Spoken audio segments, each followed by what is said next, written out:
మహాభారతంలోని ఒక చిన్న కథ. పంచపాండవులలో ఒకరైన సహదేవుడు ఒకరోజు గుర్రాలు కొనటానికి సంతలోకి వెళతాడు. ఆ సంతలో అతను ఒక అందమైన గుర్రాన్ని కూడా చూస్తాడు. అరే ఎంత బాగుంది ఈ అందమైన గుర్రం! నేను ఇంతకు ముందు కూడా ఎప్పుడూ ఇలా చూడలేదు. ఎలాగైనా సరే నేను ఈ గుర్రాన్ని ఎంత ధరకైనా సరే కొని తీసుకొని వెళ్ళాలని చెప్పి గుర్రాలు అమ్మే యజమాని దగ్గరికి వెళ్ళి దీని ధర ఎంత అని చెప్పి అడుగుతాడు. ఆ గుర్రాలు అమ్మే యజమాని, నేను ఎవరికీ గుర్రాన్ని అమ్మను, కానీ ఎవరైతే నేను అడిగే ప్రశ్నలకు సరిగా సమాధానాలు చెప్తారో వారికి నా గుర్రాన్ని ఉచితంగా ఇచ్చేస్తానంటాడు. సహదేవుడు సరే అంటాడు. గుర్రాల యజమాని, సరే నేను అడిగే ప్రశ్నలు జాగ్రత్తగా విను అని మొదటి ప్రశ్న వేస్తాడు.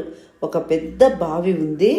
ఆ పెద్ద బావిలోని నీరుని తీసుకొని వెళ్ళి 7 చిన్న బావులను పెద్ద బావిలోని నీటితో నింపవచ్చు, కానీ ఆ 7 చిన్న బావులలోని నీటితో పెద్ద బావిని నింపలేము, ఎందుకు అని చెప్పి గుర్రాల యజమాని అడుగుతాడు. ఎంత ఆలోచించినా సమాధానం దొరకలేదు సహదేవుడికి.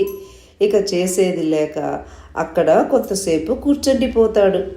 సహదేవుడిని వెతుకుతూ నకులుడు వస్తాడు. ఈ విషయం మొత్తం నకులుడికి సహదేవుడు చెప్తాడు.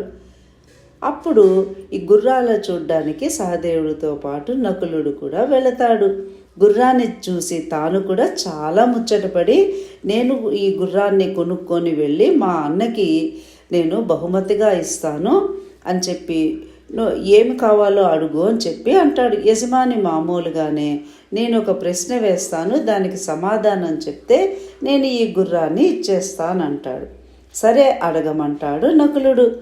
రెండో ప్రశ్న, మనము బట్టలు కుట్టడం కోసం ఉపయోగించే సూది రంధ్రం ద్వారా పెద్ద ఏనుగు యువతలి వైపు నుండి రంధ్రం ద్వారా అవతలి వైపుకు వెళ్ళింది, కానీ ఆ ఏనుగు తోక మాత్రం ఆ సూది రంధ్రం ద్వారా వెళ్ళలేకపోయింది.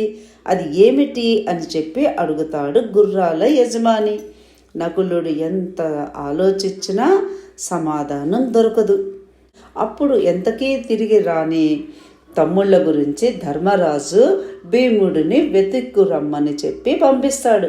అన్నగారి మాటల ప్రకారం భీముడు తమ్ముళ్ళిద్దరిని వెతుక్కుంటూ వెళతాడు. చివరికి వాళ్ళని ఒక సంతలో చూసి ఎందుకు ఇక్కడ కూర్చొని ఉన్నారని చెప్పి అడుగుతాడు భీముడు. అప్పుడు వీళ్ళు జరిగిందంతా చెప్తారనమాట. భీముడు గుర్రం యొక్క యజమాని దగ్గరికి వెళ్ళి, నువ్వు అడిగే ప్రశ్నకి నేను జవాబిస్తాను, నన్ను అడుగు అని చెప్పి అంటాడు భీముడు. సరే, మూడవ ప్రశ్న, ఒక పొలంలో ధాన్యం బాగా పండింది. ఆ పొలం చుట్టూ పెద్ద పెద్ద గుట్టలున్నాయి. ఆ ధాన్యం కోసే సమయంలో ధాన్యం మొత్తం మాయమైపోయింది. అది ఎలా అని చెప్పి అడుగుతాడు గుర్రాల యజమాని. భీముడు కూడా చెప్పలేకపోతాడు ఆ ప్రశ్నకి జవాబు. వీళ్ళందరూ కలిపి ధర్మరాజుకి ఈ విషయాన్ని వివరంగా చెప్తారు. అన్న ధర్మరాజు ఆ ప్రశ్నలు విని తర్వాత చెమటలు పట్టి భయపడతారు. ధర్మరాజు భయాన్ని చూసి తమ్ముళ్ళందరూ, ఏంటి అన్నయ్య, మీరు కూడా సమాధానం భయపడుతున్నారే అని చెప్పి అంటారు. అప్పుడు ధర్మరాజు, నేను భయపడటానికి ఒక కారణం ఉంది. మిమ్మల్ని ప్రశ్నలు అడిగిన వాళ్ళు ఎవరో తెలుసా? కలిపురుషుడు. అతడు కలికాలంలో జరిగే యథార్థ సంఘటనలను ప్రశ్న రూపంలో మిమ్మల్ని అడిగాడని చెప్పి విషయము చెప్తాడు ధర్మరాజు తన తమ్ముళ్ళకి. మొదటి ప్రశ్నకి జవాబేంటో తెలుసా? పెద్ద బావి అనేది తల్లిదండ్రులు, 7 చిన్న బావులు అనే వారికి వాళ్ళ పిల్లలు. తల్లిదండ్రులు ఎంతమంది పిల్లలనైనా ప్రేమ ఆప్యాయతలతో పెంచి పోషిస్తారు, కానీ అదే తల్లిదండ్రులు వృద్ధులైన తర్వాత ఆ 7 పిల్లలు ఆ ఇద్దరు ఉన్న ఆ తల్లిని తండ్రిని భారంగా భావిస్తారు.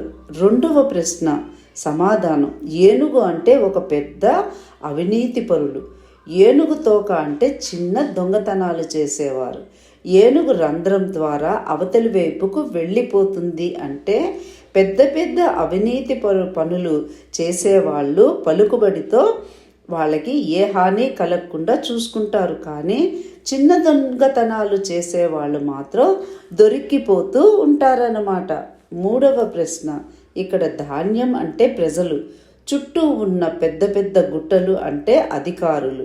ఎంతమంది అధికారులు ఉన్నా కూడా ప్రజలకు దక్కవలసిన ఫలితాలు వాళ్ళకి సరిగ్గా చేరవు ఈ కలియుగంలో అంటూ అసలు విషయాన్ని ధర్మరాజు తన తమ్ముళ్ళకి చెప్తాడు. కలియుగము ప్రవేశిస్తుంది కనుక కలిపురుషుడు ఈ విధంగా ముందుగా తన యొక్క ప్రభావాన్ని ఇలా ఉంటుందని చెప్పి మీకు తెలియజేస్తున్నాడని చెప్పి అసలు విషయం ధర్మరాజు తమ్ముళ్ళకి వివరంగా చెప్తాడు.